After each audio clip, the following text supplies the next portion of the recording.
working memory is limited to roughly 7 pieces of information plus or minus 2. Very often, when students are finding things difficult in the classroom, they're coming up against the limits of their working memory. And this is a great opportunity for us to step in and use scaffolding to help them access the work and to just make things that little bit easier for the learner. So imagine that we're in a geography lesson and the teacher has set a task which is going to take a big chunk of the lesson, and that task actually contains 6 different elements.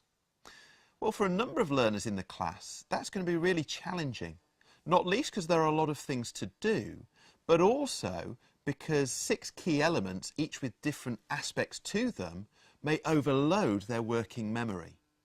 So the teacher sets up the task and then observes the class to see who's getting on okay with it and who is struggling. Let's say they observe maybe a third of the class struggling, and they think about what's going on. They think that actually those students are the ones who are least comfortable with geography at that point in time. These are the ones who maybe have been struggling with it in recent weeks. Maybe they don't have as much stored in their long-term memory as some of their peers.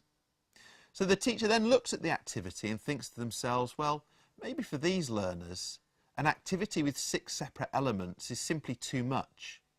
They're having to think about all the elements as well as the wider things to do with geography that they're having trouble with anyway. So the teacher steps in and they say to themselves, okay, how can I scaffold this by making it easier for the students to focus their working memory? So the teacher calls those 10 students up to the front of the class and talks to them as a small group. They say something along these lines. Have a look at the board. We've got 6 things up there. Now I know that's a lot of things. That's quite challenging. So what I'd like you to do is ignore 3, 4, 5 and 6. Instead, I want you to only focus on parts 1 and 2. They then send the students back to their seats and see how they get on.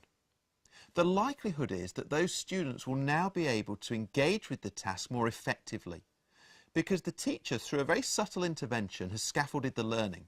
They've observed that the task has overloaded the working memory of some of the students in the room. So instead of getting them to try and focus on everything, they've said ignore 2/3 of the task and focus your attention on the first third. So the students no longer have their working memory overloaded. Instead, they can focus it exclusively on one part of the task, and as a result, they can be successful with that. Now, it may be that later on in the lesson, those students complete parts 1 and 2 and can then move on to parts 3 and 4. But what the teacher has done is stepped in and simplified things based on their analysis of what's happening in the minds of those students who are having difficulties. So overall then, it's really worth considering whether those students in your class who are running into difficulties are doing so because their working memory is overloaded. And if it is, you can step in and scaffold and simplify. Golden nugget. Scaffolding has a key role to play in relation to working memory.